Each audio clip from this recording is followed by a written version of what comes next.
Tres.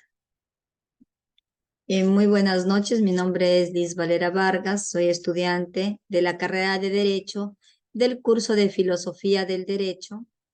A cargo tenemos a nuestro docente, el doctor Sergio Tolentino Gutiérrez, y como tema tenemos el caso Pobreza y Exclusión Social.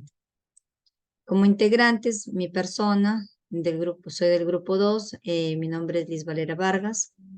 Y como punto número 1 tenemos lo que es la introducción, una introducción en el cual pues el presente documento tiene como el objetivo principal en sí plantear el análisis pues de la exclusión social como una medida que contribuye a identificar a los grupos vulnerables con mayor posibilidades de traspasar la línea de pobreza o bien de permanecer en ella. Además, al traspasarse el caso de personas pobres y a la vez excluidas, se está identificando un sector de la población que necesita una mayor atención debido a que vive en situaciones más desventajosas que el resto de personas.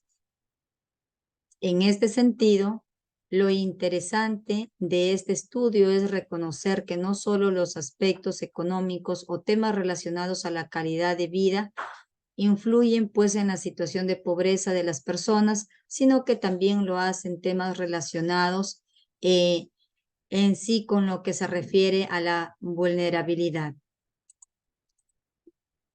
Como otro punto importante tenemos lo cual es el caso de la pobreza y la exclusión social, ¿no? En lo cual la pobreza, decimos que en el Perú es una situación muy difícil para muchas personas que viven ahí, pues los datos del Banco Mundial indican que más de 1/3 de la población vive en pobreza. La mayoría de estas personas tienen un ingreso muy bajo y no tienen acceso a los servicios básicos como educación, salud y seguridad, ¿no? La situación empeora si se toman en cuenta los altos niveles de seguridad y discriminación. Muchos niños pasan hambre y carecen de acceso a la educación adecuada, pues lo que hace que la situación de pobreza sea aún más difícil de superar. En el Perú lo cual pues es un país que ha experimentado una gran pobreza en los últimos años, con una tasa de pobreza que afecta el casi 30% de la población, lo cual pues se ha encontrado en una situación crítica, ¿no? Luego tenemos como otro punto las causas de la pobreza en el Perú. La pobreza en el Perú pues es una realidad que afecta a millones de personas en todo el país. Según el último censo, el 25% de la población peruana vive en condiciones de pobreza y el 15% vive en condiciones de pobreza extrema. Esta situación se debe principalmente a diversos factores, entre los que se incluyen la desigualdad de ingresos, el bajo nivel de educación, la falta de acceso a los servicios básicos, la corrupción y el desempleo, entre otros. Como otro punto importante vemos la exclusión social, pues que es la parte de la trampa o círculo vicioso de la pobreza, que implica en altas posibilidades de la distorsión dentro de la pobreza. Así, un individuo puede ser excluido sin estar contabilizado como pobre.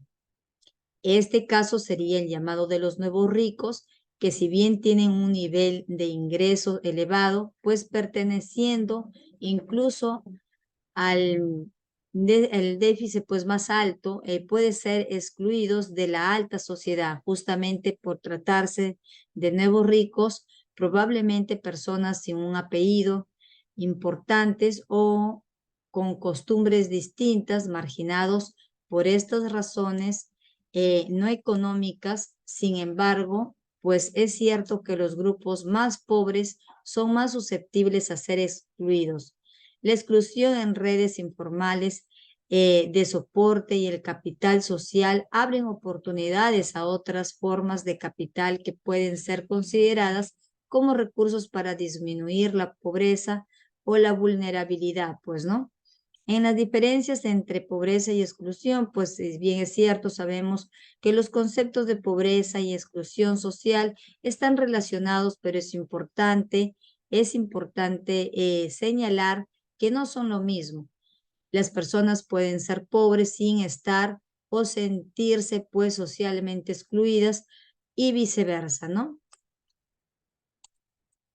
En sí tenemos el análisis de la teoría del óptimo de Pareto aplicando el caso propuesto.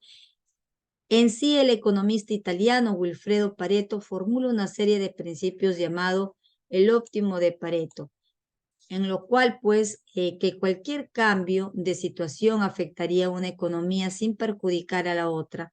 Es decir, las situaciones son eficientes si al haber un cambio de esa situación se beneficia a alguno sin perjudicar al otro. Wilfredo Pareto manifiesta si aumenta la utilidad de un individuo sin que pueda que disminuya la utilidad del otro, aumenta el bienestar social de los individuos. En sí también, pues, el óptimo de Pareto en una economía en que los individuos se dotan de un stock de bienes individuales, la racionalidad de sus elecciones les conducirá necesariamente hacia posiciones de equilibrio de los intercambios que son óptimos. Como otro punto también tenemos a Knox en una teoría libertaria de la justicia. Como es sabio, Knox fue el encargado de presentar una de las primeras críticas que suscitó la teoría de la justicia ofrecida por Rawls, erigiéndose en este último como uno de los principales referentes entre la filosofía política del liberalismo igualitario, ¿no? Entre esto, Knox pues nos da a entender que recurre a la teoría del estado de la naturaleza con el objetivo de dar respuesta a la pregunta en sí que es necesario el estado o es posible la convivencia de la anarquía, ¿no? Pues para Nossi en sí el tránsito pues del estado de la naturaleza al estado solo es posible si en el proceso de la contribución no se violan pues los derechos que los individuos tienen en el estado de la naturaleza. De ahí en que su intención sea conocer este último, no como un estadio previo pues a la formación del estado, sino como el terreno en que pues es posible la identificación de una serie de características humanas, ¿no? En lo cual también como otro punto tenemos la estrategia de Maximin de Rawls, en la cual la teoría de John Rawls, pues, o de la justicia, es una teoría diseñada para un tipo de objetivo específico, el cual es la estructura básica de la sociedad en sí, pues las instituciones sociales, políticas, económicas de una democracia constitucional moderna, pues la idea de un ser humano autónomo que haciendo uso de su razón libre y voluntaria, se da a sí mismo los principios con los cuales norma su vida en sociedad por sobre los que les vienen dados por tradición, ¿no?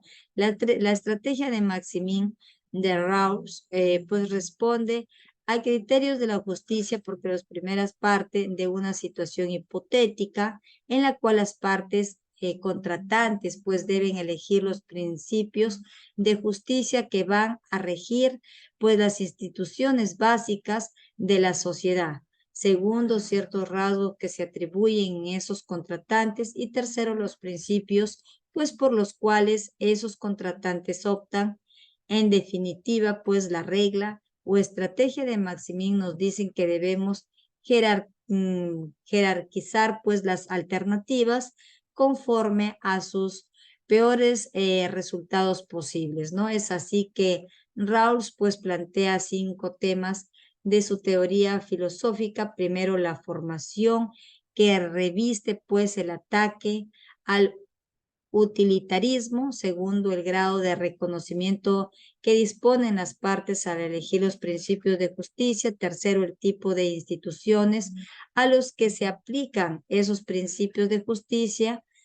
Cuarto, el contenido del principio de diferencia. Y quinto, la forma, pues, que adopta el criterio de Maximin, ¿no?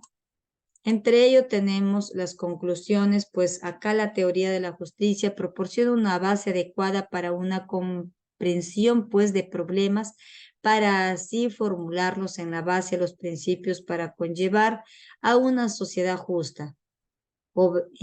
También otra de las conclusiones que hemos optado, pues es una de las razones para la creación de la teoría de la justicia, pues es superar el utilitarismo planteado en el rechazo de diversas teorías si no son veraces, ¿no? La teoría de la justicia también que conlleva una reactivación de la filosofía política al ser multidisciplinaria.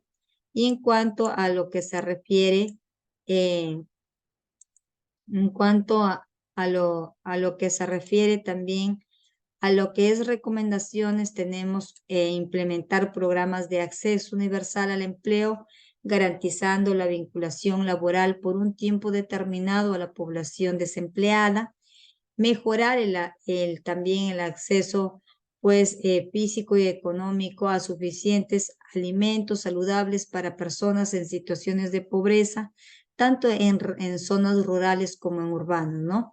Acabar también con el hambre y la malnutrición.